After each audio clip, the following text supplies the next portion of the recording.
ఆత్మలోని శాంతము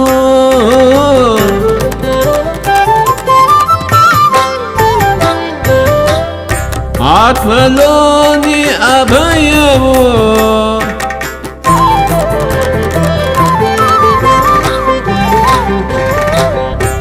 ఆత్మలోని శాంతము అభయము నమస్కారం అండి. న్యూ అనండి డి రేవతి దేవి గారి జ్ఞానామృతము. ఈరోజు 6వ రోజు. మరి జాబ్ ప్రయాణాలు. పెద్దవాడయ్యే కొద్దీ జాబ్ విపరీతంగా ప్రయాణాలు చేసేవాడు. రాజ్యంలో ఎంతెంతో దూరాలకు, అంచుల వరకు, అంటే రాజ్య కేంద్రానికి దూరంగా ఉండే పల్లెవాసులకు వెళ్తుండేవాడు. ఈ దూరం మైళ్ళల్లో ఉండే దూరం కాదు. ఆ దూరాలు అసలు వాళ్ళకు లెక్కలోనే కావు. అది ప్రకంపన విభేదాలతో ఉండే దూరం. కేంద్రానికి దూరం అయ్యే కొద్దీ వినూత్నత ఉంటుంది ఆ సృష్టిలో.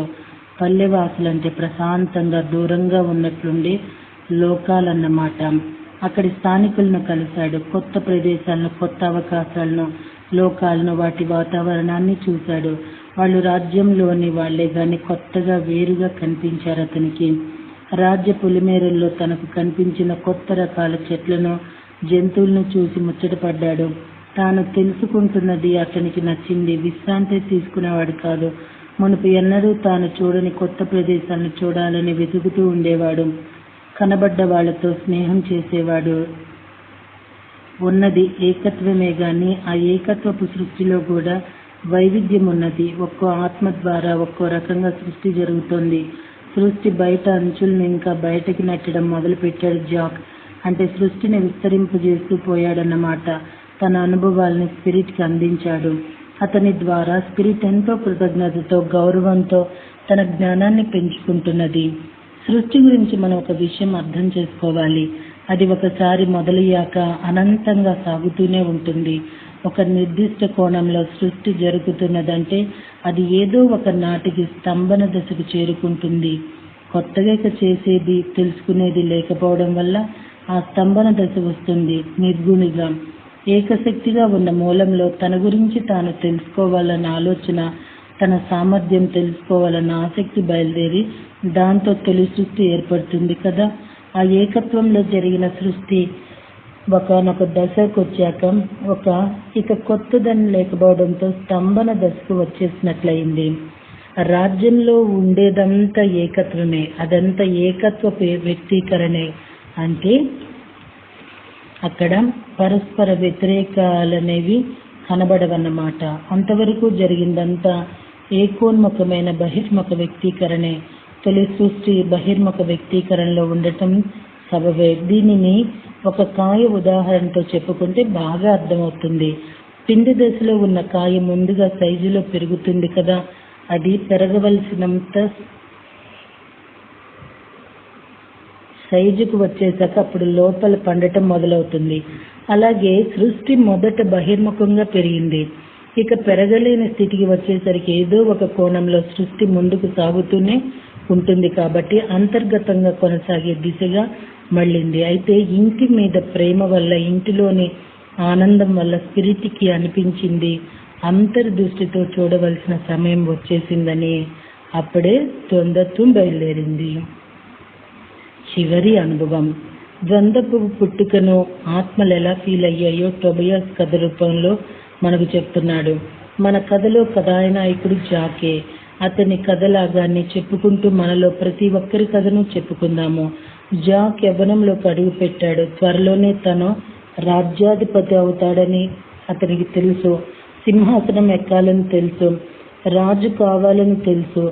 రాజునై రాజభవనంలోనే ఉండిపోయి పరిపాలన చేయడానికి ముందు ఒక చివరి అనుభవం కోసం వెళ్తాను. సుదీర్ఘ ప్రయాణం చేసి నేను ఇంతకు మునిపెన్నడూ చూడని ప్రదేశానికి వెళ్ళి వస్తాను. చాలా థ్రిల్లింగ్ గాను సమస్యాత్మకంగాను ఉండి సవాలు విసిరే చోటికి వెళ్ళి వస్తాను అనుకున్నాడు. సాధారణంగా ప్రయాణాల్లో తన వెంట తీసుకువెళ్లే పరివారాన్ని ఈసారి తన ప్రయాణంలో వెంట తీసుకెళ్లకూడదని నిశ్చయించుకున్నాడు. ఆ ప్రయాణం ఎప్పుడూ ఒంటరి ప్రయాణమే. ఒక చిన్న మూటతో అర్ధరాత్రి పూట తన భవనం నుంచి రహస్యంగా బయటపడ్డాడు.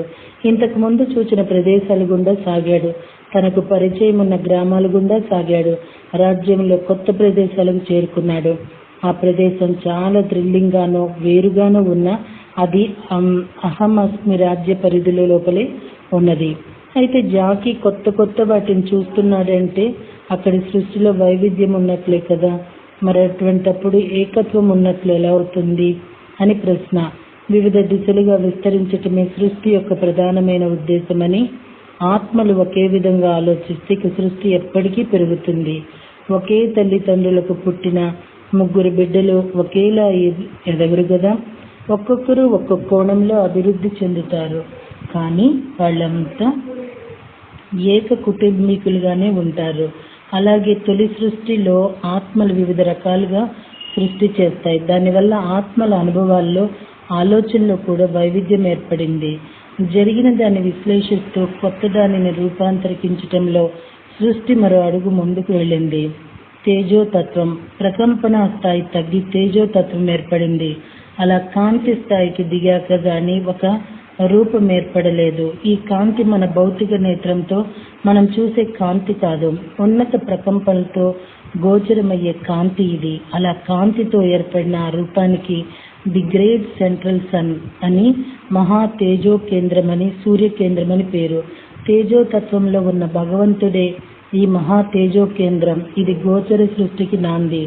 తేజోతత్వం ఏర్పడగానే అంతవరకు వాయుతత్వంలో ఉన్న ఆత్మలు కాంతి దేహాలను పొందాయి. అతని ప్రకంపన వేగం తగ్గి కాంతి శరీరం ఏర్పడింది. కాంతి దేహం అనగానే కాంతి కలిగిన ఒక తల, 2 కాళ్ళు, 2 చేతులు ఉన్న ఆకృతిని ఊహించుకుంటే పొరపాటే. ఆకాశంలో నక్షత్రాలు ఎలాగైతే చుక్కల్లా కనబడుతున్నాయో అలాంటి కాంతి చుక్కే కాంతి స్థాయిలో ఆత్మరూపం. అదే భూమి మీదకి రాకముందు మనందరి రూపం. ఓ సూక్ష్మ తేజో బిందువే మీరు అంటాడు రామ్తా. తొలి సృష్టి అంచున సృష్టి చేస్తూ అనుభవాన్ని గడిస్తూ ఉన్నాడు జాక్. అది చాలా కష్టకాలంగా ఉంది. ఏకత్వంలో కష్టం అనేది లేదు కదా, అంతా సుఖమే కదా. మరి కష్టం ఫీలింగ్ ద్వంద్వపు వాసన మొదలైందన్నమాట. చాలా పెద్ద సవాల్ని ఎదుర్కొంటున్నట్లుంది. ఆ దశలోనే జాక్ తన లోపల ఒక ఉరుము లాంటి శబ్దం ఎన్నడూ లేని విధంగా ఫీల్ అవ్వసాగాడు. ఆ ఉరుము శబ్దం వినపడుతుండగానే ఏదో సరికొత్త రకం ఫీలింగ్ కలిగింది అతనిలో. తనలో మార్పులు దోషికం కావటం మొదలుపెట్టాయి అతనికి. ఏదో అసాధారణమైన ఇబ్బందికరమైన ఫీలింగ్ కలగసాగింది. అది ద్వంద్వ పుట్టుక.